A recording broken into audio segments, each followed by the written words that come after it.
suis ravie de t'accueillir pour cette vidéo et surtout, je suis ravie de t'intégrer, de te compter parmi nos expertes au Congrès international de l'expatriation au féminin.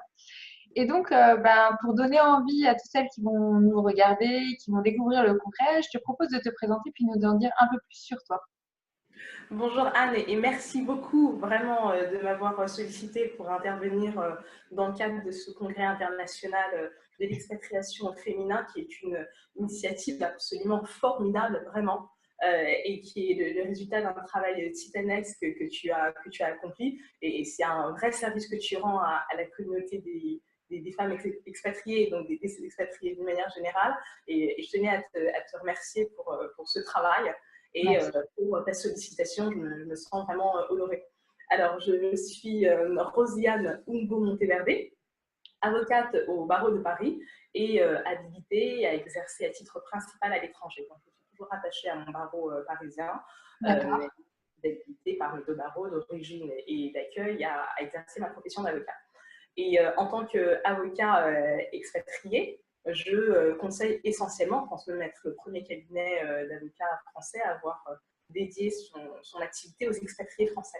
On rencontre des problématiques juridiques par définition internationale et donc complexes. Donc j'interviens beaucoup en conseil pour éviter le recours au juge par la suite si les problèmes venaient à naître. D'accord, ok.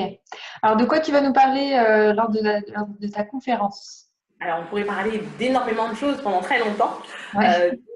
Disons que pendant cette conférence intitulée Expatriation, impact juridique sur vos vies personnelles et professionnelles, on va aborder justement l'impact juridique que l'expatriation peut avoir sur la vie personnelle des expatriés, donc leur statut personnel, mais aussi sur le volet professionnel. Concernant la première partie, nombreuses sont la majorité des conjoints suiveurs ou des partenaires suiveurs sont les femmes et qui occupent un rôle déterminant dans le succès de l'aventure expatriée. Donc il y a toute la phase d'installation, etc. Et puis on part souvent avec plus le volet émotionnel en tête, mais on oublie le volet juridique. Or, il y a des situations de fait qui sont prises pour acquis. Sous prétexte qu'on s'est marié en France avec un conjoint français, on peut légitimement penser que c'est le droit français qui s'applique à son régime matrimonial. Et non. Et non. Et malheureusement, souvent, on le découvre trop tard. Donc, comment agir en prévention et bien déterminer quelles sont les lois que l'on veut voir appliquées à son régime matrimonial, en cas de séparation ou encore en cas de succession, dans le cadre d'une planification. Typiquement, l'affaire Johnny Hallyday, exactement du droit international privé des successions. Comment est-ce qu'on fait pour éviter les contestations éventuelles après? Et surtout, éviter que les personnes survivantes ne se retrouvent dans des situations complexes et à l'étranger, dans l'absolu, c'est déjà émotionnellement pesant, mais... Et donc ça, c'est la partie plutôt personnelle, et du coup, il y a aussi la partie professionnelle, parce qu'on va vraiment aborder les deux ensemble.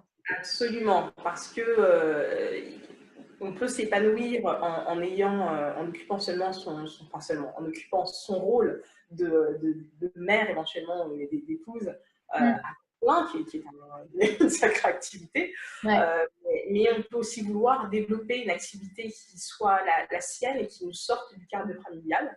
Et pour le faire, plusieurs options, soit maintenir son emploi avec la France en télétravail transnational. D'un point de vue juridique, il y a un vrai vide là-dessus. La législation relative au télétravail est encore embryonnaire, même au niveau purement national. Donc, il y a aussi une possibilité de trouver un emploi sur place. Ça se gère, ce sera essentiellement du droit local qui s'appliquera. Mais il y a aussi la possibilité de créer son activité.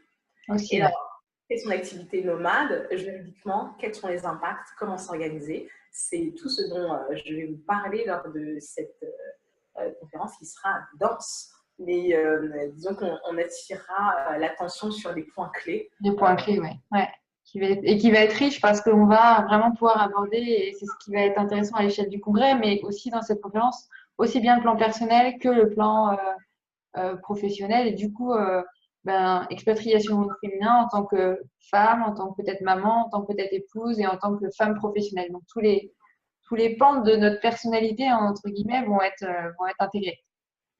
Absolument. Génial. Mais merci Rosiane pour cette petite vidéo qui va nous donner envie de s'inscrire et d'aller en savoir plus, d'en découvrir plus avec toi.